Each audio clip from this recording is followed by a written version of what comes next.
Аксы окуясынын алдында калып, туш тараптан чабуул жасалып, абдан кыйын абалда калдым. 60 депутаттын ичинен бирөө жаныма туруп, колдоп сүйлөп кое албады.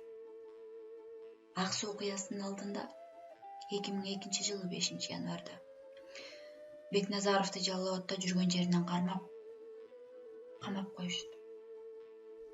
5 январда мен ошто эле кабарды угаар замат Бишкекке учуп келдим. Оюмда Бекназаровдун камалышын жогорку кеңешке алып чыгуу. 7 январда Иса алейхисаламдын туулган күнү, дем алыш эле.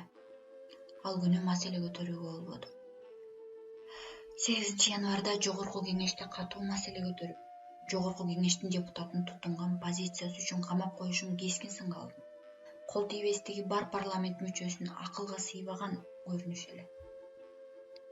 Бекназаровдун камалышын парламентте ачык айтып, бийликтин мындай аракети кескин сынга алганымдан кийин артыман аябай жамандоо, каралоо башталды.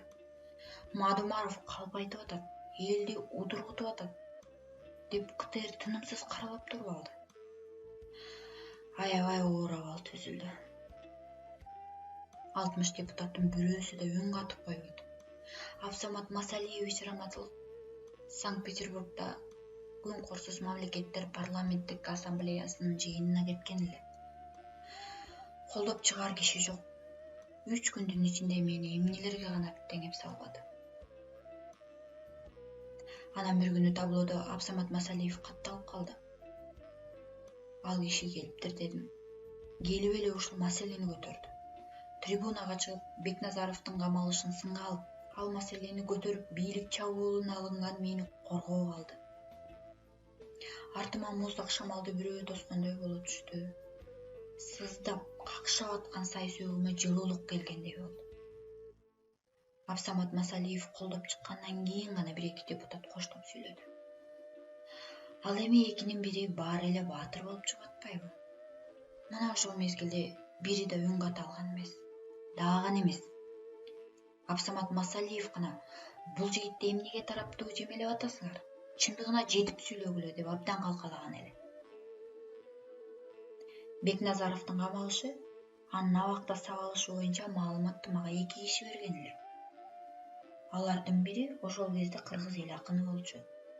Экинчиси андан кийин эл акыны болду. Жалал Абадта мына ошол 2 киши менен жолугушуп, алар эмне болгонун бүтүндөй жазып кол коюп беришкен. Эки акын абакта Азимбек Бекназаровдун сабалгандыгы тууралуу маалымат жазып беришкен. Өкүнүчкө кийин алардын бирөөсү жазганын таанып кетти. Көздү жалдыратып туруп таанып кетти. Бирөөсү өлкөдөн чыга качты.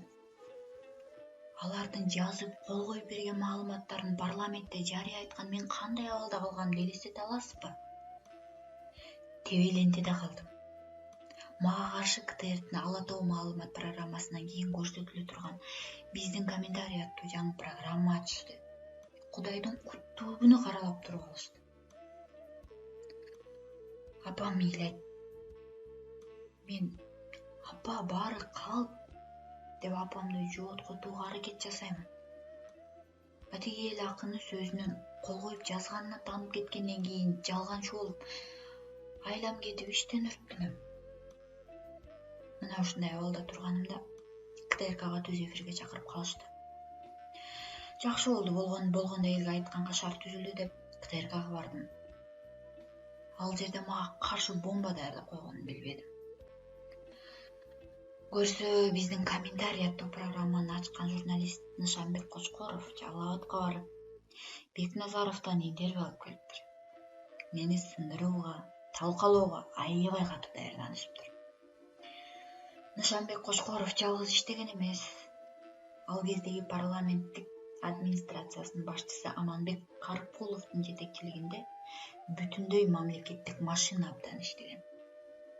КТРКда түз эфирде маек жүрүп атканда Кочкоров маекти токтотуп: Адахан Кимсанбаевич, кечиресиз. Бизде бир сюжет бар эле, ошону көрөлү. Андан кийин маегибизди уланталы деди. Анан сюжет көрсөтүлө баштады. Сюжетте Бекназаров чыгып: Мени ким сабамак эле? Ким урмак эле? Сыртта жүргөндөр жөн эле саясат кылганды токтоткула. Мына милиционерлерге рахмат. Чайымды чайдай, тамагымды тамактай берип атышат. Ушулар мени кайтарууда. Ушулар турганда ким кирмек эле?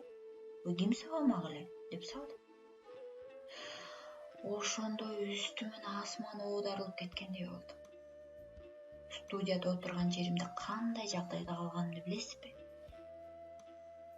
Нышанбек болсо ушунчалык мулгумганып рахаттанат.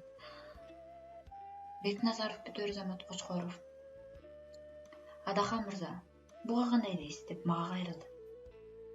Мен айттым: мынабу катты жазган дагы Бекназаров. Бул сүйлөгөн да Бекназаров. Аман болсок, чындыгында эмне болоорун жакын арада билебиз деп. Башка сөз айта албайсың да. Кийин Аксыда кайгылуу окуялар болуп, Бекназаров абактан чыгып келди. Бир аз убакыттан соң ага барып: эмне үчүн сени коргоп, колдоп чыккан мени жалганчы кылдың? Соккуда калтырдың десем, мен балдарымды ойлондум деп жооп берди. Мына жооп. Менин балдарым жок беле? Менин ата-энем үй бүлөм жок беле? Мени күн сайын прокуратурага чакырышат, сурак берем. Мына бүгүн камакка алабыз, эртең камакка алабыз деп психологиялык басым жасап коркутушат. КТРКдан болсо каралоо токтобойт. Мына ошондо уурап алда калдым. Жалган маалымат тараттың, милицияга акарат кездирдиң, Бекназаров сабалган эмес деп капташат. Мен Бекназаров сабалганын өзү айтып, өзү жазып берген кагазга таянып маалымат чыгарганмын да. Мына ошол окуядан кийин адам баласына пендеге толук кандуу ишенбеш керек экендигин ынаным келди мага. Мына ушундай уурап алда калганымда Абсамат Масалиевич мени кылча көмөн санабай, толук мен тарапта болгону аябагандай чоң күч кубат берди. Ал эми кече эле амандашып, кучакташып жүргөндөрдүн көбү менден кача баштаган эле. Алардын көбү бүгүн баатыр болуп жүрүшөт. Мына ошондо аксакал киши аталык мээрими менен ар кандай себептер менен өзүнүн кабинетине чакырып, жоготкотууга, көңүлүмдү көтөрүүгө аракет жасап турду. Ар кандай шылтоолорду таап, кабинетине чакырат. Сизде мындай кофе жок, бизде бар. Сизде мындай печенье жок, а менде бар. Шекер кошпой ичсеңиз да таттуу болот. Сизде мындай жок да. Болсо сизде отуруп деле ичсек болот деп алаксытып көңүлүмдү улайт. Мунун баарын көзгө жаш алмайынча айта албайм. Абсамат Масалиевдин мүнөзү катуу дешет, андай дешет, мындай дешет. Бирок өтө мээримдүү. Жүрөк аябай сезимтал, аябай назик болчу.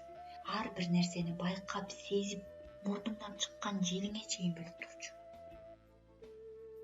Мына ошентип Каргаш Алуу Аксуу окуясы болуп өттү. Тилекке каршы 6 балагасы болду. Көптөгөнү жарадары болду. Бир жумалыгына калтырбастан бата кылып келели деп, айлыгыбызды Абсамат Масалиевдин колуна топтоп Аксыга бардык. Аксыга барганыбызда аябай жаан жаап турду. Кара жаан башталган мезгил экен. Нөшөрлөп төгүп аттı. Белчебизден ылай кечип ар бир үйгө кирип бата кылып чыгып аттык. Бүгүн баатыр болуп аткандар ал кезде ал жерде жок эле. Мына кече күнү президент Жээнбеков баштаган расмий бийлик өкүлдөрү Аксыга барышып, калпактарын баса кийишип, боз пээкте Куран окутушту. Алар ошол кезде Караманча каршы жүргөн кишилер эле. Мына ошол кишилер бизге каршы турган эле.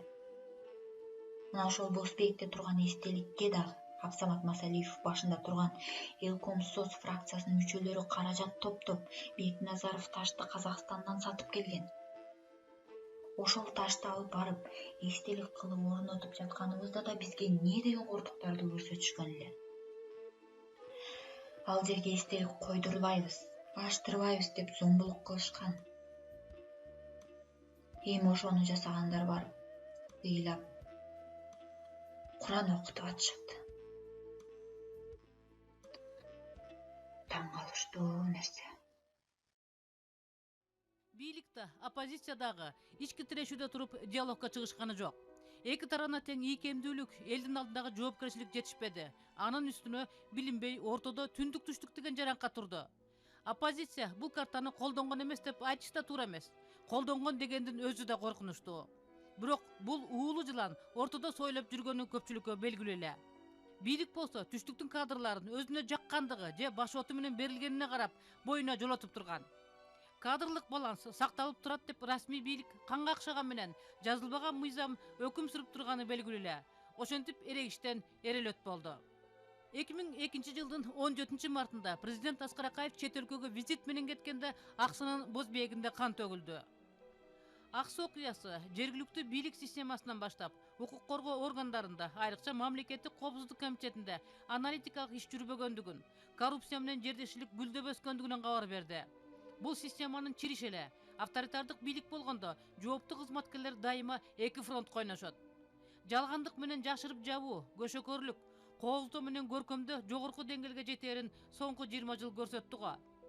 Урматтуу телекөрүүчүлөр, канчалык оор болсо да, жараат айга элек болсо да, бийликке гана эмес, жалпы улутка сабак болчу ошол 2002 жылдын 17-18 мартындагы окуялардан фрагменттерди көрсөтүүгө уруксат этиңиздер.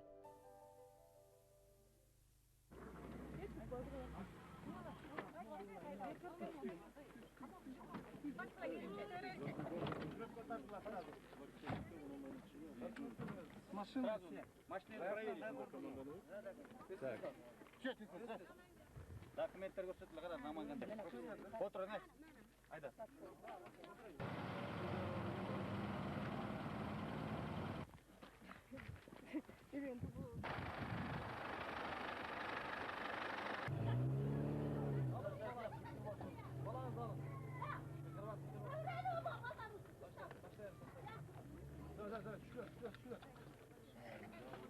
Давай, выходи, Леша, что ставим там?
Урматтуу туугандар, силер мыйзамды бузуп жатасыздар. Мен как начальник милиции силерге түшүндүрүү иштерин жүргүзөм биринчи. Эгер түшүнгөндүңөр жакшылыкка, анда мы будем принимать силы.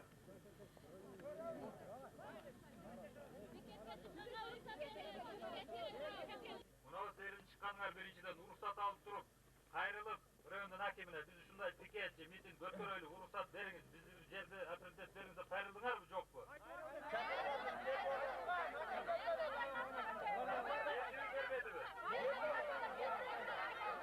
Муну менен силер Азымбек акеге жардам бере албайсыңар. Жардам бериш үчүн анын башка жолдору бар. Закондуу түрү менен ал киши өзү юрист, өзүнүн күчтүү адвокаттарын алган, өзүн өзү ал защита кылып атат. Силердин мындай чыгып алганыңар аны жардам эмес, наоборот, Азымбек Бекназаровду башкача көргөзүп коюуда. Силер ушуну түшүнбөй атасыңар. Силер да мындай эл журттуңар, силер дагы мына айтканды түшүнөсүңөр, ошон үчүн биз силерге биринчи кайрылып атабыз. Эгерде таркабасаңар мен күч колдономун. 15 мүнөт убакыт силерге.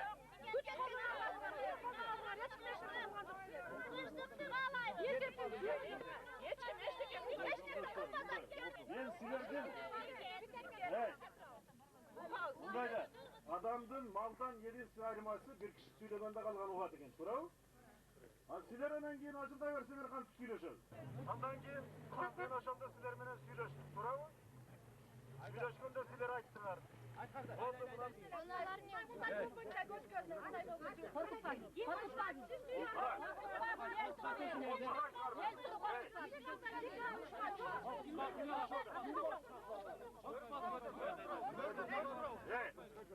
Benim menen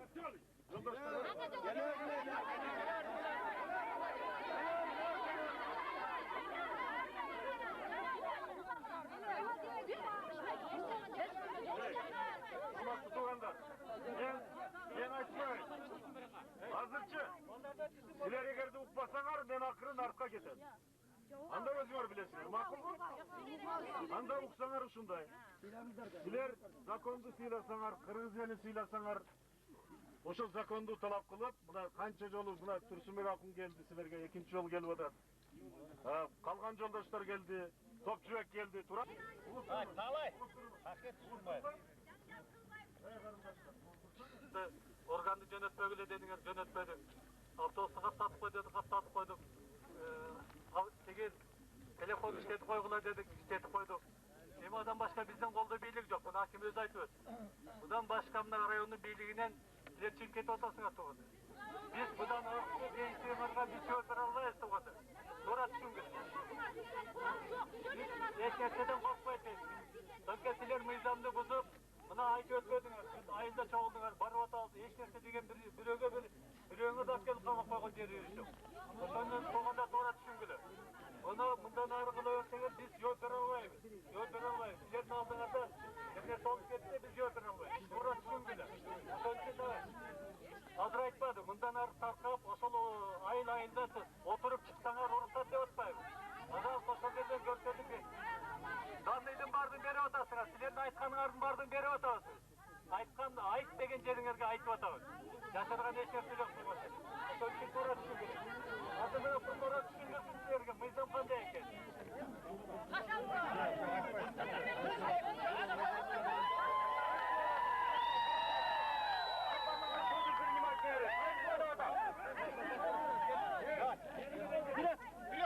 Вперед! Вперед!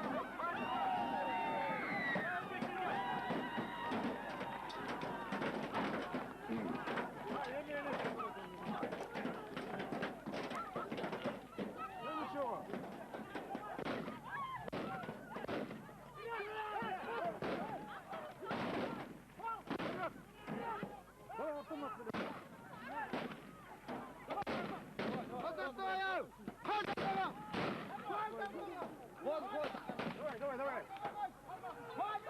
Бардырын қалма! Haydi arkana! Haydi arkana! Arkana! Bu ne degen ya? Ne kılavuz emmi? Ne kılavuz bu? Ne kılavuz emmi? Buna bir yerde bir adam ölecek mi?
Мен 4 ел алып қалды.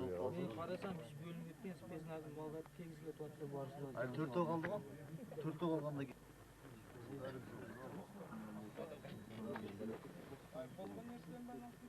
Кейін кассетасын бересің бе? Жоқ. Жоқ.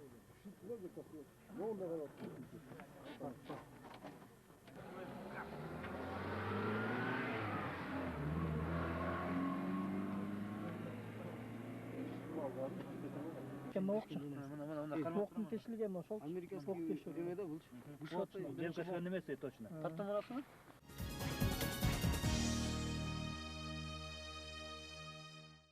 2002 жылдын 17 марты ошентип кандуу күн болду. Каршылашуу Бозбектеги элди атып сабап таратуу менен чектелген жок. Ал күнү түнү менен Кербенде абал чыңалды. Райондук милициянын ЭДН бөлүмүнүн имараты толугу менен өрттөлдү.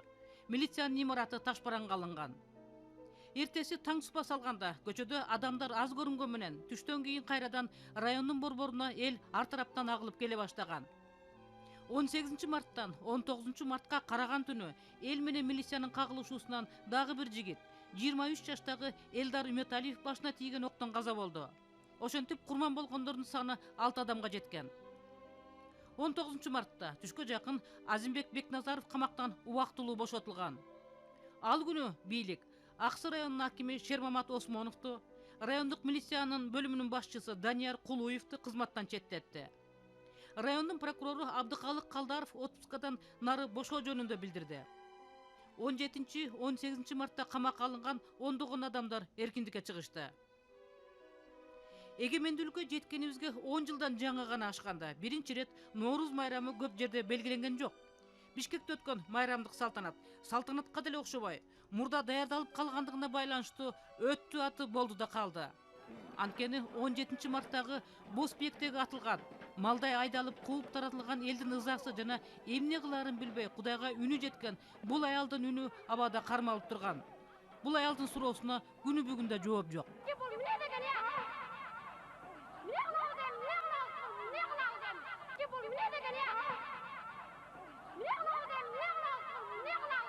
Бир 1991 жылдан тартып жогорку жетекчилер деле, радио телевидениеге чыккандары, газетага интервью берген башкалары деле эгемендүүлүк бизге кан төгүүсүз келди. Курмандыксыз эле көз каранды эместик колубузга бакыт кушундай конду деп сыймыктанып келгенбиз. Ошол бакыт кушун кайсыл жылдан тартып күтө албай кутубузду четинен кемите баштаганбыз. Айыл чарбасын ойлонбой туруп тараткандабы, өндүрүштү тоногондобу, кары картаң жаш балдар тамак аштан кем болуп, үстү башына үйрүп салар кийимдери болбогон жылдардабы, жаштар агылып Россия Казакстанга тентип иш издегендеби, Ак үйдүн бирин-бири көрө албай, интригадан башы чыкпай, бир бийликтин бутагы экинчи бийлик бутагынын башын жуткандабы, элдин ырыскысын уурдап тутуп баягандар жуманын 7 күнүндө тең той берип, көздөрүн май баскандабы, алакандай кыргыз элин урууруга бөлүп, түндүк түштүк деп өзөгүнө өрт койгон бузуклардын маңкуртчулугунанбы, кайсыл бир убакытта келген бакыттын кутун учура баштаганбыз да. Бул суроого жооп издеш азыр кыйын. Аксы окуясы элдин бийликке болгон мамлекеттик саясатка деген ишенимине шек келтирди. Аксыда атылган октун жаңырыгы убакыт өтүп барып, 2010 жылдын 7 апрелинде Ак үйдөн уланып, Аксы окуясында курман болгон 6 адамдын саны 87 адамдын санына өсөрүн анда ким билиптир. Эки кырсык тең бийлик системасынын чиришинен улам келип чыккан. Профессионалдык даярдыгына карабай, өзүнүн көзүн карап, кул болууга даяр турган сапатын баалап кызматка көтөрмөлөө, берген пулуна карап кызмат берүү, алып сатуучулук, өзүнүн гана жакындарын хан сарайга чогултуу психологиясы бийлик башындагылардын башын жеп, элдин кусуру урду окшойт. Азыр ойлоп көрсөк, Аксы окуясы бийликке кагылган коңгуроо болуптур. Элдин жоопкерчилигин мойнуна алам, элге кызмат өтөйм дегендерге берилген ибарат экен. Күнү бүгүнкүгө чейин жооп жок. Алыскы райондун жашоочуларына каршы эмне мынчалык көп күч даярдалган? Жергиликтүү милиция кызматкерлеринен сырткары ОМОНдун, спецназдын кызматы жиберилген. Өкмөттүк деңгээлде административдик имараттарды коргоо үчүн буран, массалык тартип бузууларды басуу үчүн тайфун операциясын киргизүү планы бекилген. Бул план укук коргоо органдары тарабынан иштелип чыгып, өкмөттө талкууланып, ал кездеги өкмөт башчысы Курманбек Бакиевдин колу коюлган токтом чыккан. Өкмөт башчысы өткөргөн кеңешменин протоколунда анын эмне деп сүйлөгөнү, эмне сунуштарды айтканы жазылып турат. Жергиликтүү бийлик дагы ар жагында таяна турган эч нерсеси болбосо, мындай сөздөр жөн жай айтылбайт эле го. Кыргыз Республикасынын бир айыл өкмөткө күчүгө жетпесе анда республика болбойт. Аксылыктарга катуу жооп болору демек башынан эле белгилүү болгон. Бийлик кадыресе даярданган. Курманбек Бакиев планга кол коюп, 18 мартта ден соолугуна байланыштуу кызматка чыккан эмес. Курманбек Бакиевдин ал күнү кайда болгону ушуга чейин белгисиз. 19 мартта ишке чыгып Аксы району өкмөт мүчөлөрү менен жөнөп кеткен. Кийинчерээк 2007 жылы 17 мартта Аксы окуясынын 5 жылдыгына арналган салтанатта буларды айтып турбайбы? Мыйзам жолу ичке жол деген чын экен. Тилекке каршы тергөө иштери бүгүнкү күнгө чейин бүтпөй узарууда. Күнөөкөрдөлгөндөрдүн көбү амнистия менен бошотуп кетиптир. Айрым иштер боюнча күбөгө өтүүчүлөр республикадан сыртка чыгып кетиптир деген өндүү шылтоолор менен иш аяктабай келатканы мени өкүндүрөт. Ушул жерден айтып кетким келет. Кырчындай өмүрү кыйылган жигиттердин убалы элдин каргышы соок койбойт экен. Күнөөнүүлөр негизден жазасын алды дейт элем. Эл жерине батпай тентип жүрүштүн өзү да чоң жаза эмеспи? Сөз кимдер жөнүндө болуп атканын өзүңүздөр да түшүнүп турасыздар. Дагы бир чындыкты айта кетейин. Кийинки кездерде айрым бир саясатчылар Аксы окуясын өздөрүнүн саясий кызыкчылыктарын ишке ашыруунун куралы катары пайдалангысы келгендиги байкалууда. Курманбек Салиевич, бул жалпы улуттук трагедия. Улуттук трагедияны оппозицияныкы же бийликтики дебей, жалпы элге төрө турган нерсе. Чогуу аракет кылып мына аягда сөз жетишибиз керек. Мен ушуну суранамын биз тарабынан. Мен менен мына укук коргоочулар дайыма чогуу болобуз. Биз сүйлөшөбүз. Анткени башынан бери жүрөбүз. Мына Топчукен башынан бери жүргөн, өзү комиссиянын төрагасы болгон. Бир топ нерселерди, күнөөкөрлөрдү биз эле алып барабыз сотко, биз эле өтүп беребиз. Бирок ошого саясий эрк гана керек. Ошону мен сизден суранам. Ошол Бакиевди жана протоколу мурдагы бир комиссияда жазбайт. 2007 ОК гана жазып атат. Себеби мурда бул жашыруун болгон. Мен да билген эмесмин. Эгер мен ушуну билгенде Бакиев никогда президент болбогон эмеспи. Кийин билип калып, июнь айында билип калып, мен генеральный прокурордун милдетин аткарып аткам. Анан тиги өкмөттүн секрет архивинен чыгып калып атпайбы жана. Анан өзүнө бардым да, сиз оказывается өзүң кол коюп турбайсың. Давай. Десем, жо, мен даяр жыйынга келгем, карып кылып өткөрүп аткан экен. Анан кийин президент жокта сен экинчи кишисиң, кол коесуң дегенден эле кол коюп койгом. Мен бул жерге эч кандай тиешем жок деп эдим. Онда ошентип показания бериңиз, сурак. Ошентип жазып бериңиз. Десем, хорошо, сен суроолорду бер, ошентип жазып берем деп жүрүп, мен 5 айдан алып коюп атпайбы. Мага көрсөтмө бербей. Ошо менен иштер жабылып калып атат. Ошол кездеги бийлик башында тургандардын моралдык жоопкерчилиги жөнүндө дайыма сөз болуп келет. Ал президент Аскар Акаев же премьер-министр Курманбек Бакиев болобу, же жогорку кеңештин 2 палатасынын депутаттарыбы, президенттик администрация жетекчиси Аманбек Карупкуловпу, мамлекеттик катчы Осмонакын Ибраимовпу, Жалал Абад областынын губернатору Султан Урманаевпу, ички иштер министри Темирбек Акматалиевпи, башкы прокурор Чубак Абышкаевпи, коопсуздук комитетинин төрагасы Калык Иманкуловпу жана бийликтин областтык, райондук структураларынын жетекчилериби? Кимиси болбосун жоопкерчиликте болушту. Анткени азыркы компьютердик тил менен айтканда системалык кризис өкүм сүрүп турган. Анын бир далилине токтололу. Сотко катышып аткан убакта ошол эмне себептен ошол жака курал менен барды дегенде, алиги оперативный сообщенияларды көрсөтүшкөндө ошо делого тигилген. Ошо спецслужбанын аябай начар иштегени болуп атат да. Спецслужба баягы миш-миштерге, бир тастыкталбаган маалыматтарга таянып, ошо өзүлөрүнүн сообщенияларын жөнөтүп турганы болуп атат. Анан ошону кандайдыр бир кишилер ошо айыл арасынан дагы жөнөтүп турганда. Анан ошо акыркы эртеге чыга турган күнү дагы ошол жерден бирөөлөр чалып, акимге чалып, башка кылып, ошондой маалыматтар. Эгерде могу бир чудо менен эле мына кассета элдин колуна түшүп калып, депутаттардын колуна түшүп калып, анан ошо Аксы окуясынын бети ачылып калды да.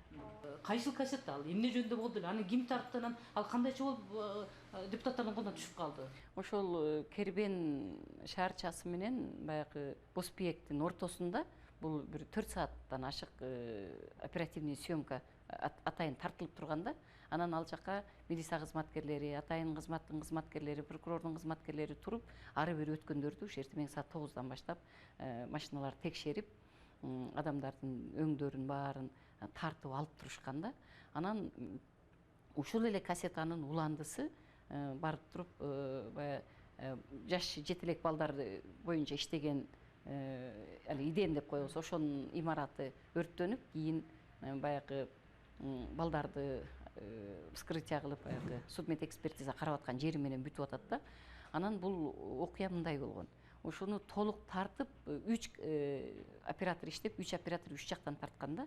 Анан ошол кассетанын 3 башка, кээ бирлери үстү жагынан тартылып атса, кээ бирлери бир жагынан, кээ бирлери дагы бир жагынан тартып турат да. Анан бир кассетада бар эпизоддор, экинчи кассетада жок. Анан бул 3 кассетаны тең мен баягы аксылыктарды сотунда коргоп жүрүп 3 кассетаны тең көрүп чыкканмын. Ошол 3 кассетанын бирөөсү элдин колуна тийип калат да. Анын элдин колуна тийип калган тарыхы мындай болгон. 4 баланын сөөгдөрүн судмед экспертизадан өткөзгөнү баягы моргто вскрывать этип ошолорду союп аткан убакта сыртта бир 50 адам курчап турушкан. Курчап тууган уруктары өлгөндөрдүн. Анан туурасын айткыла деп, тиги туугандары болсо ошонун ичиндеги тургандарды туура маалымат бергиле деп ошентип кыйкырып турушкан. Анан кийин ошо эмнени таптыңар, ичинен окторду таптыңар, бизге бергиле, бербесеңер чыгарбайбыз деп баягы ороп алышып анан чыгарбай турушкан да. Анан ошондо ошол жерден бирөө чыгып акырын элге туугандарын айткан. Азыр ичинде бир оператор жигит тартып атат сүрөткө. Бүт баарын тартып алды. Колуңардан келсе ошол кассетаны колуңарга тийгизгиле деп. Анан баары баягы врачтар чыгып баратып, анан оператор жигит артына кетип атканда ошонун видео камерасын тартып алып коюшканда элдерчи. Алып коюп анан кайра бергиле дегенде булар ичиндеги кассетасын сууруп алыштырып, видео камерасын кайра кайтарып берген, кассета ошентип элдин колуна түшүп кеткен да. Бул кассетанын аркасынан бул эми 18 күнү болуп атат да. 18 күнү түштөн кийин болуп атат. 17 күнү атылган, 18 күнү ошол кассета элдин колуна түшүп калып атат да. Анан бирөө алып качты, кассетаны алып кетти, ичинде баары бар эле дегенде анан кармагыла дейт. Кандай бала алып кетти дегенде жашы бир 25 менен 40тун ортосунда, кара куртка кийген, кара капюшончон жигит алып кетти дегенде анан ошо Кербен шаарчасындагы кара курткачан, кара капюшон кийген ошо 25тен жашы 50лөргө чейинки эркек атынын баарын камайт да. Камап ошо Кербендин ровдысына алып барып анан буларды түнү менен токмоктоп чыккан. Баягы бул айтылган кундак менен уруп үстүнө чакалап муздак суу куюп токмок жегендер ошо ровдуда. Ошол кассетаны издешип анан токмоктошканда бул кассета аябай бир колунан алдырып жибергенден кийин али милиция кызматкерлери аябай жаман болушкан да. Анан оператор кимдики экен? Ким тараптан? Оператор бул менимче МВДнын оператору, ошо Жалал Атадан УУДдан барган жигит экен. Баягы бизде 9-й отдел деп коюлат. Ошол атайын УУДдан барып, ошол тартып жүргөн экен. Бирок андан башка дагы ошо атайын кызматтын тарткан кассетасы, анан УУДнын ошо менимче аксынын өзүнүн ровдысын тарткан кассетасы ошол кийин соттордо көрсөтүлүп турду да. Эми эпизоду бирдей эле, бирок башка жактарынан тартылган. Сиздин ошо берүүңүзгө бир чындыкты айтайын деген оюм бар. Буга чейин айта элекмин. Балким айта элекмин, эсимде жок. Айтайын дегеним, бул жерде көп айтып жүрөт. Бирөөлөр айтат, Ак үйдөн айткан акайыптар аткыла деп айтты дейт. Милициялар айтат, биз өзүбүз эле минтип атып алдык дейт. Чындык мында. Единственный акайыптардан ошол кезде Аманбек Карыкулов иштеп турган раматлык киши, анан Акаев иштеп турган. Ушулардан единственный задание берилген да, аларды Бозбектен ары өткөрбөгүлө. Всё. Эмне болсо да өткөрбөлө дейм. Анан бирок аткыла деген мен болбосо керек. Алар эми неужели ушул Аскар Акаевич ат деп айтты? Мен ишене албайм. Ал киши канчалык начар киши болсо да ушундай бир жаман ишке бар аткыла, өлтүргүлө, камагыла деген эмедеги киши эмес да. Вот эми бирок кыскасы Кербенге кирбесин. Ошо Бозбектен ары өтпөсүн деген задание берилген. А бирок аткыла атпала дебесе керек да, мен жүрөгүмдө көп жүдөттүм мына. Бирок ал милициялар ошондо ошол ошо өткөрбө деген атса да токтотсо болот экен деп түшүнүп алган да алар. Кандай гана жол. Эми атпай эле токтотуп койсо болот эле да, туурабы? Анан кишилер да кызыкпыз да, биз да жол турат, эми жолдон деле айланып кетсек болот эле. Жолдо ал жөнөкөй бир уш жол эмес да, көчө эмес да. Талаада. Эч ким тоскон жок аны. Жаздын күнү 17 март. Жөн айланып кетип калбайбызбы? Эми бардыгын жетишпейт. Биз 300-400 кишибиз. Алар бир 20-30тай, туурабы? Биз да кызыкпыз ошо тырышып орсуга туруп алган. Кызык да мындай. Ал талаада, айыл болсо бир жөн, туурабы? Анан бул жерде кызык да, биз баягы өзүбүз дагы опытыбыз жок да, айланып кетсек болот. Ошон үчүн мен бирок ошол кандай кылган күндө өлсөңөр дагы, эмне кылган күндө дагы кишилерди Кербенге киргизбегиле деген задание берилген да. Мен эмне күнөөм бар ал жерде? Мен келаттым, элди баштап келаттым, пикетке чыкканга аксылыктарды үйрөтүп келаттым. Мен баштап чыккыла деген жокмун. Алардан мониторинг кылып жүрдүм, байкап жүрдүм. Элдер өлбөсүн, адамдын укугу тебеленбесин деп жүрдүм. Анан келаткан элдерге ок жадырып атышты. Мен аман калдым ошондо. Мени кармап кеткенде элдер мен ажыратам деп анан баргандан аларды атып салышты. Эми какой-то мере мен себепкер сыяктуу болдум да. Бирок мен кандай бул жерде эмем бар. Туура. Бирок конечно балдардын өлгөнү өтө чоң кайгы да. Биздин көрсөтүүнүн максаты ким күнөөлүү деп бир-эки адамды сөөмөө менен көрсөтүү эмес. Ал иш менен алек болчу компетенттүү уюмдар бар. Ак Суу окуясына тиешеси бар дегендер республикадан сыртта жүрүшөт, айрымдарынын көзү өтүп кетти. Ак Суу окуясындагы жана 2010-жылдын 7-апрелиндеги курмандыктар мамлекеттин мындан аркы өсүп өнүгүш үчүн болгондугун бардыгыбыз эс тутумубуздан чыгарбашыбыз керек экендигин баса белгилели деген гана тилек. Ак Суу окуясын изилдөө боюнча мамлекеттик комиссия түзүлгөн. Андан сырткары депутаттык жана коомдук уюмдар тарабынан ондогон комиссиялар түзүлүп иштеген. Ал арада президент Аскар Акаев Кербенге барып, эл менен жолугушкан. Бийликтин адресине айтылган ачуу кеп, президентке жетпеген көп чындык ачыкка чыгып, мамлекеттик комиссиянын иши жыйынтыкталары менен коопсуздук кеңеши болуп өткөн. Я считаю, что учитывая тяжесть вины, которая ложится на органы внутренних дел в этих трагических аксайских событиях, мы должны быть до конца справедливы. Коопсуздук кеңеши Ак Суу окуясы боюнча саясий гана чечимдерди кабыл алмак. Бул жолу да ошондой болду. Ар бир жетекчи өзүн кантип актаганын, өзүн акташ үчүн башкаларын кошо ала жыгылганын, өтө пасыбалга түшкөндөрү да ачык көрүндү. Баланчаев арыз жазса гана, мен да арыз жазып отставка сурайм дегенге чейин баргандар, саясий жоопкерчилик эмне экендигин билбегендер кийин мамлекет башына келишпедиби? Адам уулу канткенде адам болот деген суроо эмне үчүн кылымдардан бери келе жатат десе, жакшы учурда баардыгы зымырайып маскачан жүрө берет экен. Жамандык болгондо гана бет кабы чечилип, өзүнүн накта жүзүн көрсөтө тура.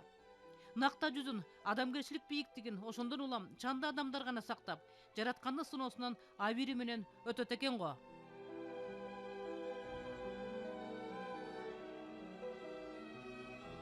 Ак Суу окуясын изилдөө боюнча мамлекеттик комиссиянын төрагасы, өкмөттүн биринчи вице-премьери Николай Танаевдин маалыматтык салгылашта мамлекеттик массалык маалымат каражаттары жеңилүүгө дуушар болду деп айтканы бар.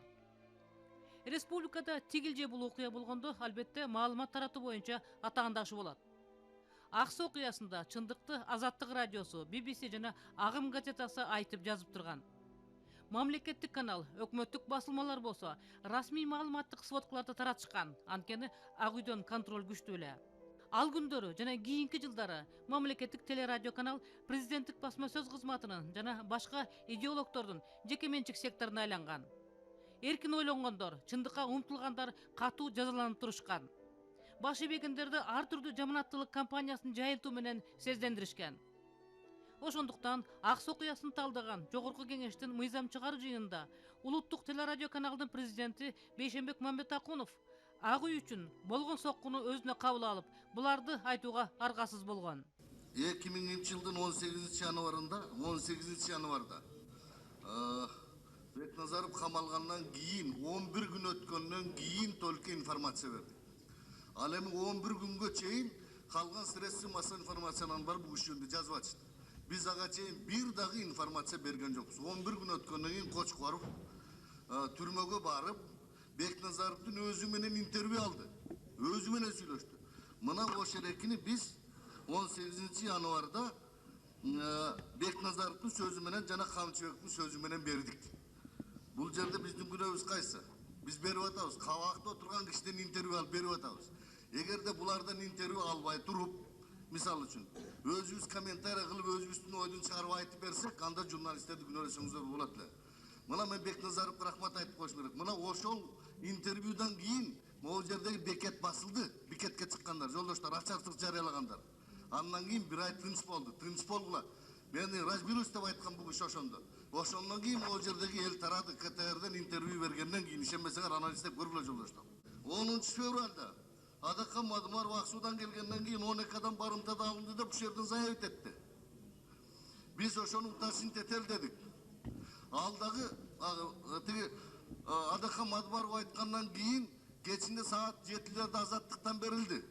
Мен муну опять-таки ошол барымтага адамдар барбы жокпу деп Ак Суунун акиминен, ошол жерде прокурордон, ошол жердеги тиги кимдин Бекназаровдун агасынан интервью алып туруп бердим мен. Ушул чынбы же калппы деп, туурабы? Бул кишилер сүйлөп берди, барымтага алынган жокпуз. Биз нормально турабыз. Элдин чогулганы чын, сүйлөшүп атабыз деп кетти. 22 февралда биз жанагы Козыкеев менен Кудайбердиевдин информациясы ушул жерде ошолор таратты дегенден ошол кишинин өзүнөн барып интервью алдык. Сиз ушинтип жазганыңыз чын беле десек, ал киши телевизорго сүйлөп берип атат. Мени Мадумаров ресторанда отуруп, ушу Бекназаровго кире албай атабыз, ошого кирүү үчүн жардам иретинде сиз жазып бериңиз деп айтты деп Козыкеев өзү сүйлөп берип атат. Биз ошону бердик. Менде эч кандай комментарий жасаган жок биздин журналист. Мына жолдоштор, момунтип айтып атат, муну кайсын сиз шереф деп бердик. Эгерде ошол киши сүйлөбөй туруп биз өзүбүз айтсак, бизди күнөөсөңүздөр болот эле. Ушунун баарын бербей койсом болот беле? Конечно болбойт эле.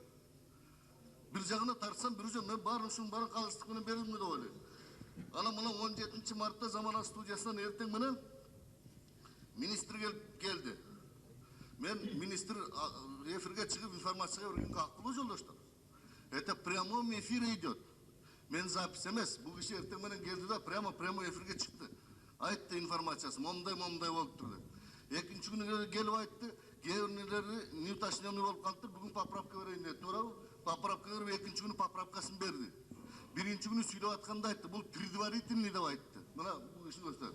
Мен чыккандан кийин сурадым, бул аныкталган болсо, бул эми бейшембек предварительный дедиңиз, туурабы? Эртең окончательный беребиз деп. Анан эми министр келип атса, мен кантип эфир бербей койгом жолдоштор.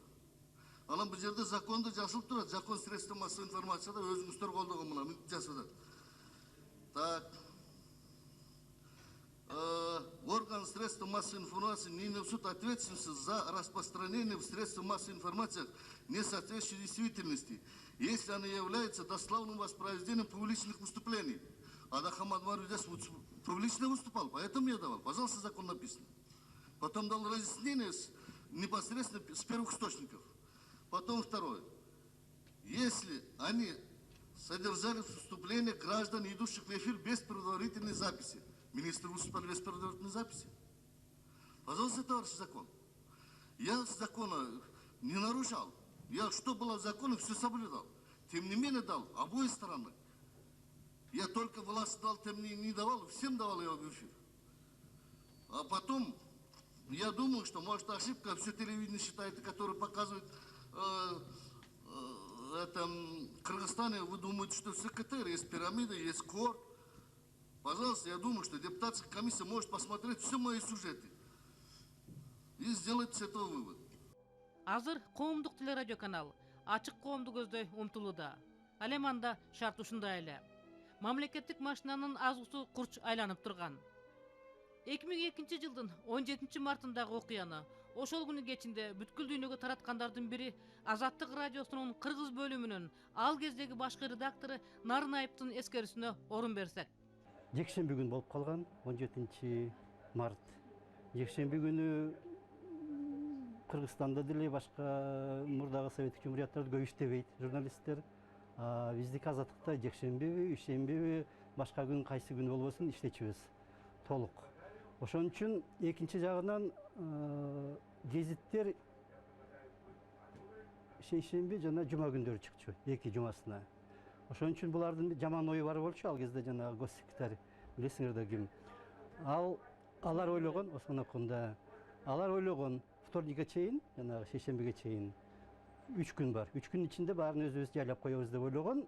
Жаман ой, мен ойлойм ошондой болгонго деп да, жаман ой ошондой болгон, биз баарын жайлап коебуз деп, алардын дагы мындай дагы пландары болгон экен, аны анча-мынча ишке ашырган жарылар болгон. Же өлүп жаткан моргтогу адамдарды алып келип талаага, колдоруна бөтөлкө карматып, бычак карматып, ошонун баарын видеого тартышкан. Анан мына булар мас болгон эмелер болчу, бири-бири менен мушташкан деген нерсени пландап койгон сыяктуу. Бирок биздин кабарчыбыз бар болчу, Жалал Абадта Рыспай Абдыраимов. Ошол түн үчүн эмес, бир кечке жок, окуя бир 4 менен 5-тин ортосунда болуп атат да. Кечинде бир 7-8-дерде бияка чалып Бишкекте биздин Азаттыктын бияктагы филиалдын бюросунун башчысы Кыяз Молдокасымов болчу, ага чалып, аны үйүнөн тургузуп, ушундай нерсе болду, бирдеме кылыш керек, айтыш керек, эфирге чыгарыш керек деп. Анткени биздики эфир кечки 9-да, биякта 9-да, тиякта биз боюнча 5-те. Значит, Прагада бир түш чен болуп калган.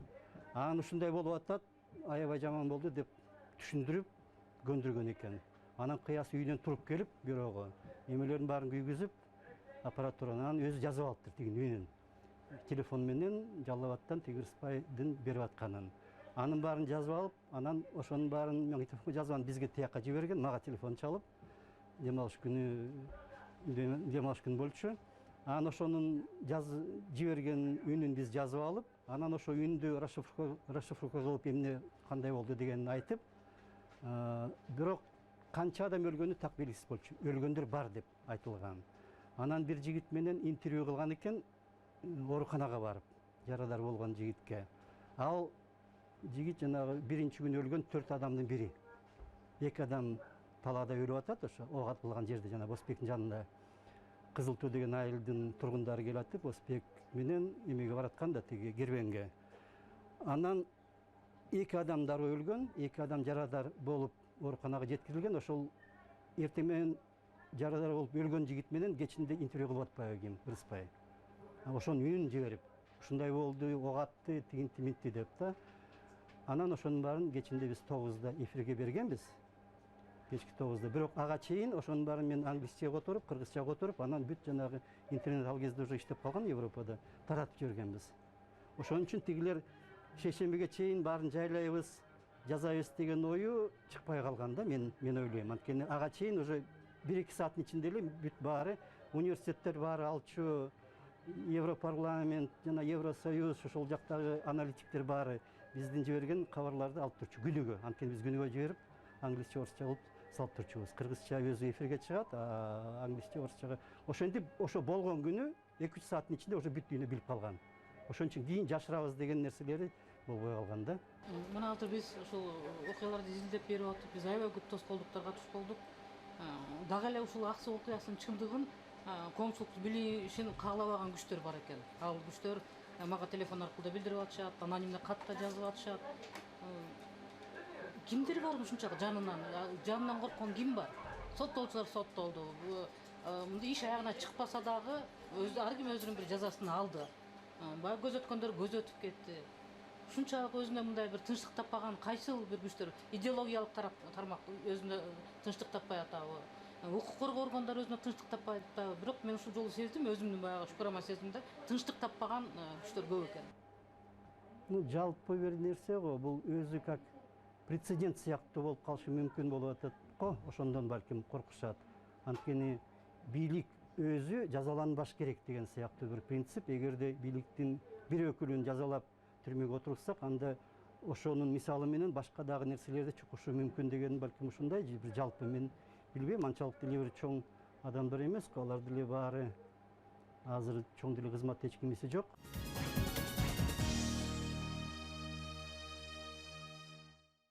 2002 жылдын 17 мартындагы окуяны талдоо, изилдөө жылдын аягына чейин созулду.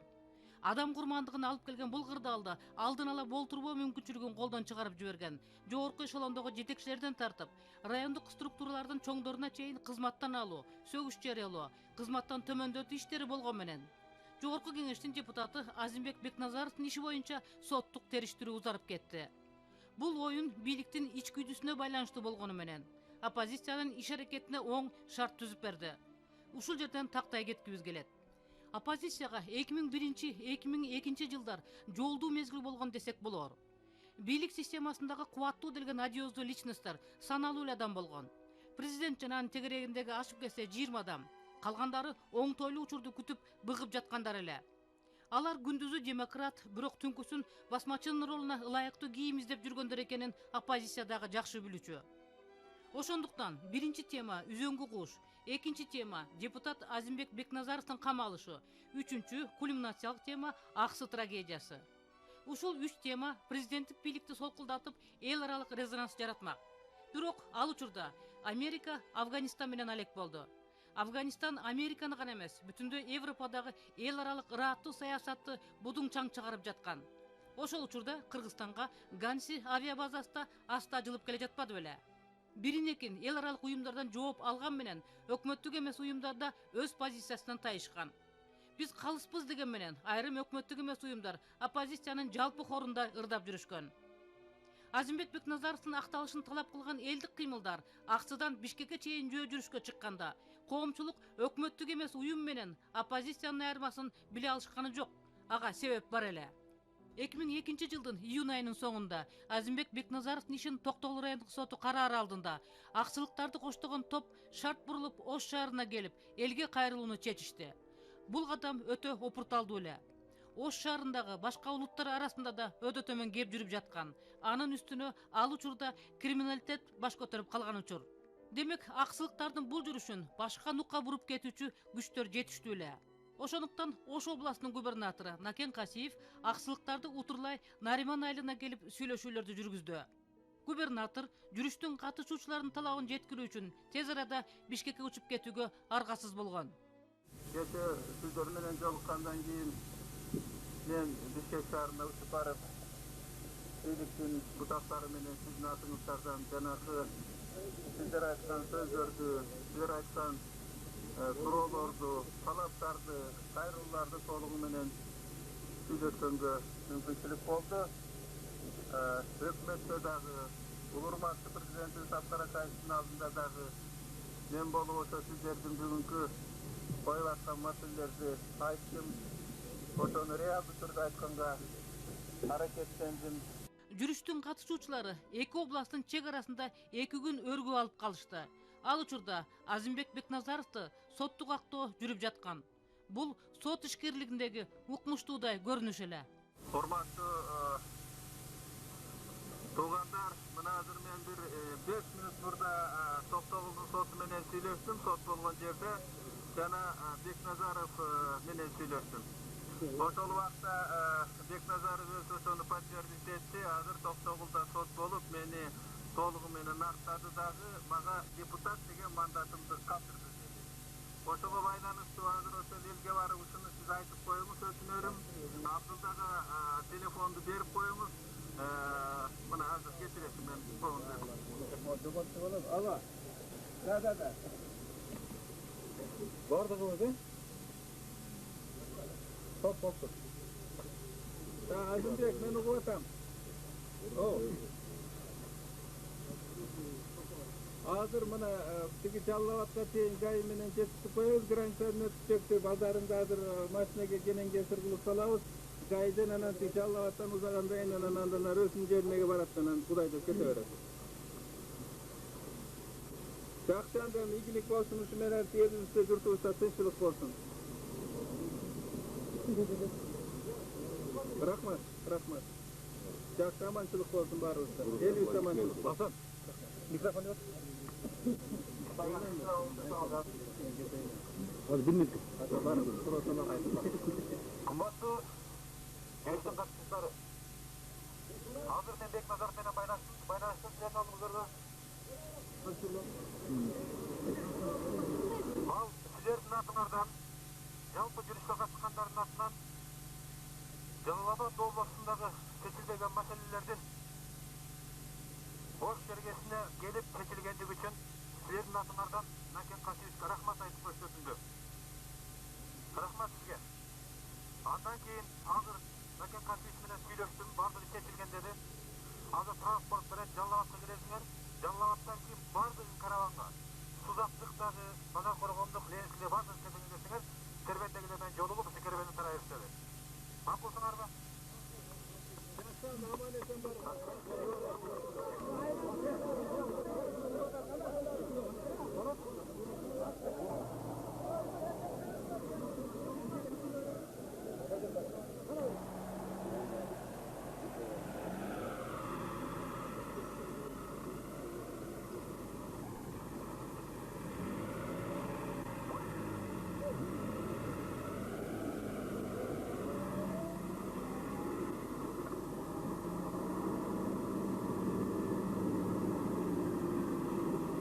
Кайшылгана кыймыл же каршылык көрсөтүү акциясы же болбосо революция болуп өткөндө коомчулук ал иш аракеттердин ныравалык жагына да абай салат.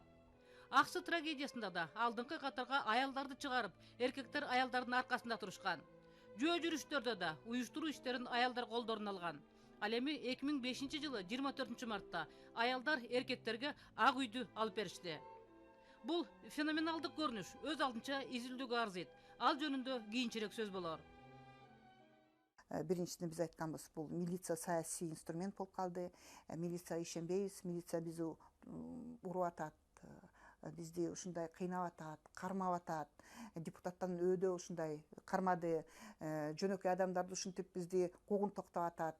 Керек болсо Бекназаровдун апасын, эжесин токмоктогон күндөр болду. Ошон үчүн биз айттык, милиция бул уже саясий күч болуп калыптыр. Экинчи жактан соттор, андан кийин көрдүк, соттор саясий чечимдерди телефон аркылуу гана чечип коет экенин, аны да көрдүк, уже сот жок экенин эгемендүү.